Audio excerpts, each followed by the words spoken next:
quick, I wanted to make a past video also, just so there'd be a count of it as an actual possibility of something that might be going on. For a while now, people have been experiencing some different unique experiences with the radio or the stereos in their cars or in their home, or with the televisions being interactive in ways that they were never interactive before. Some find it to be very discomforting or very painful. Some tend to enjoy it. However, regardless of if you find it painful or discomforting or you enjoy it, that's not the purpose of me making this video. The purpose of me making this video is to explain a possibility of what something that might have happened. In 2011, there was a tsunami that happened at the Fukushima Daiichi plant. The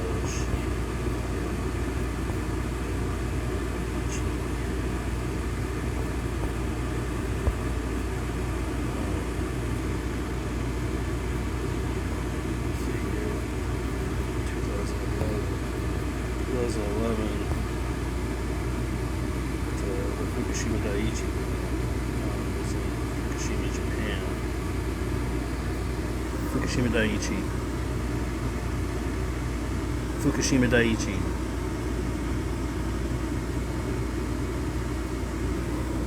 Fukushima Daiichi.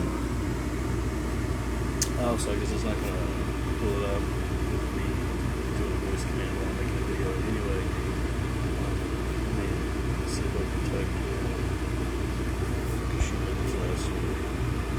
Okay, so the Fukushima Daiichi nuclear power plant was the result of a tsunami, an underwater tsunami that happened that produced a 9.0 magnitude earthquake underwater. It caused a tsunami to go through the Pacific Ring of Fire and hit the Fukushima Daiichi nuclear power plant in Japan, and they experienced a major nuclear power plant meltdown, equal to pretty much what happened in Chernobyl. And of course, Chernobyl, they haven't even been able to have anybody even go in there for like 50 to 60 years. It's very deadly. So what happened was when the nuclear power plants melted down, they tried to, the plant was damaged, so that to cool the fuel rods, what they would do is they would pump ocean water in from the ocean, because this nuclear power plant sat right on the edge of the continent, right on the ocean. So they would pump seawater in to cool the nuclear rods, and then they would constantly pump it back out and dump it back into the ocean, and then pump more water in to cool it, and it would get extremely hot, and then they would pump it back out. They had it on the news for about a year. They covered it, and then all of a sudden they just stopped covering it completely and didn't cover any more information on it. It was a total media blackout. And so this is one of the worst disasters in the history of the world, pretty much, because the amount of radiation, radioactive water, the cesium affected water that they were dumping into the ocean, into the Pacific Ring of Fire, it was contaminating our ocean. And now here it is, 2025, and we're talking like 14 years later, and they still haven't got it contained. You won't see it on the news, but you can do Google searches on it, and it's still a problem that they still haven't got it contained. And so what are they doing? They're still dumping nuclear cesium infected water into the Pacific Ring of Fire. So why do they call it the Pacific Ring of Fire?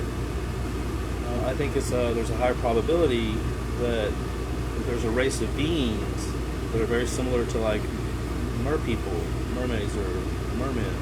I know that sounds crazy, but they have the capability of communicating through electronics with the power of song, through music. much like the way a mermaid will lure a sailor off of a ship into the water so that they can then attack them, eat them, or whatever. Well, I'm pretty sure that because this was happening, all of the water in the Pacific Ring of Fire was becoming contaminated.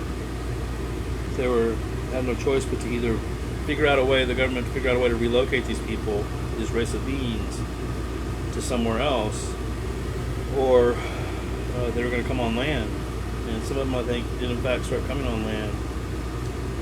But in 2000, it was around 2012, I believe it was, the U.S. Naval projected flood map. They put out a projected flood map.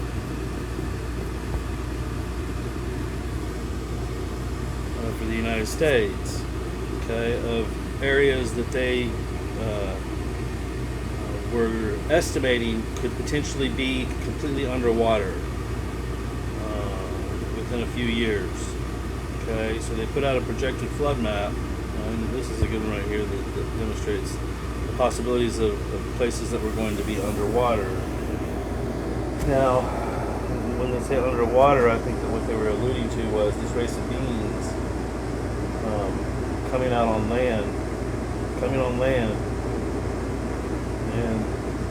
and or also being underwater, which sometimes when you see all the planes spraying the chemicals in the air, it gives the aurora the illusion of being underwater, and you somewhat kind of are because of the things that are spraying in the air. Now, if you see here on this flood map here, this projected flood map, is the areas all along the west coast where the Pacific Ring of Fire is, where some of those beings would have to be coming out on land. It's a representation of a migration pattern, not physically underwater, but the U.S. Naval Observatory, I believe, trying to communicate with our government about where these beings were going to come out of the water, come and occupy land masses in an attempt to migrate somewhere out of Hawaii and out of the Pacific Ring of Fire to get out of the radioactive water. So you'll see the areas all along the west coast, part of New Mexico, Nevada, parts of Colorado, Ohio, or Idaho, all of those areas, land migratory areas. You'll also see, and what the president has been talking about now, here in 2025, about the Gulf of America, and all along the Emerald Coast area, which used to be known as the Gulf of Mexico. It's on this side, where the American side, they call it the Gulf of America, and then going all the way up through the New Madrid Fault. The New Madrid Fault line, which shows Louisiana completely underwater, parts of Arkansas and Missouri completely underwater, parts of Florida completely underwater, Alabama parts of it underwater, and then all up along the East Coast.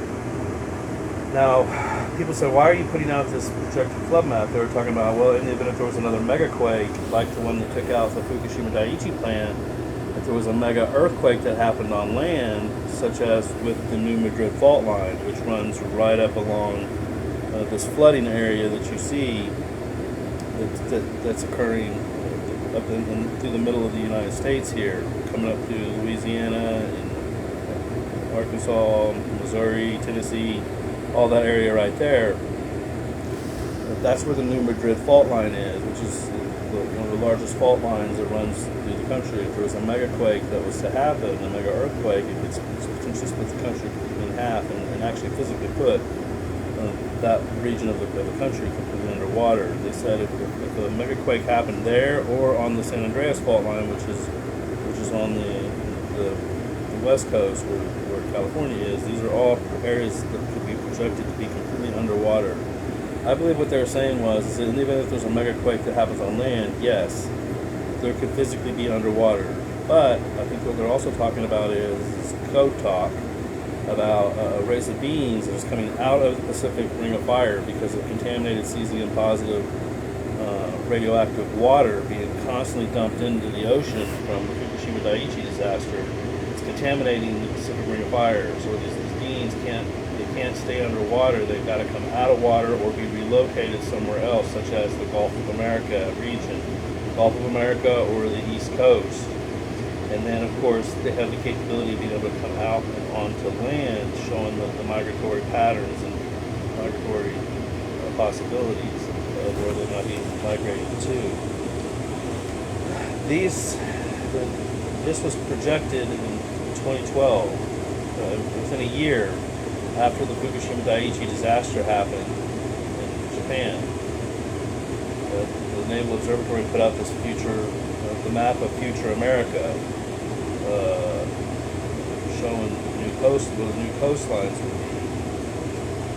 And then, of course, immediately after this, they did a media blackout, and you haven't seen any coverage about the Fukushima Daiichi disaster, or how they're continuing to pump radioactive waste of water in. They pump it in to cool the rods, and they dump it right back into the ocean, affecting our ocean, and not only the ocean, but also all the food sources that are in the Pacific Ocean, like tuna and things like that, shrimp, lobster, crab. The entire food chain can be disrupted. So, but you're not seeing any information on that. They did a complete media blackout on it. However, we are seeing over the last 7 years, I know, it's 2025 right now, but we've been seeing a lot of strange things that have been happening with technology and with movie stars on the television and with radio stars on the radio. And so people say, why is he bringing up movie stars and radio stars? Well, because stars like Starbucks, coffee, they've got the mermaid as the logo. And, coffee is a major connector. It will connect a person to the system that they have access to. They telepathically have access to sing song, much like the way a mermaid sings a song to lure a sailor off of a vessel into the water. And as humans are having these experiences, these interactive experiences with the television, they are often referred to it as swimming. So they talk about how, like, when you're having an interactive experience with the smart television or with the stereo in your car or with your smartphone device, they often refer to it as swimming. Why do they refer to it as swimming? I don't know. I'm wondering if it has anything to do with the whole mermaid and merman theory. With these beings that are, make no mistake, they are beings of fire. And they are from the Pacific Ring of Fire. I have no doubt in my mind that is where they originally were inhabiting, and then but because of the Pacific Ocean being contaminated, they are migrating to areas on land as well as other coastal regions. The contaminated radioactive water has not necessarily reached yet. So I wanted to make a quick video just so that I had an account of my thoughts on the topic, and I think it's a theory that I truly believe there is a strong probability that there is some validity to the theory that I'm putting out there right now. But I wanted to make a recorded video of it just so that I had an account for my thoughts, and if anything ever happened, it would at least be a record of my thoughts on the topic. So anybody that has any other thoughts on the topic, if you want to make videos and post them on YouTube or Facebook or whatever, I'm sure that I'll eventually see it. Other than that, if I have any more information in regards to the topic, I'll keep you updated.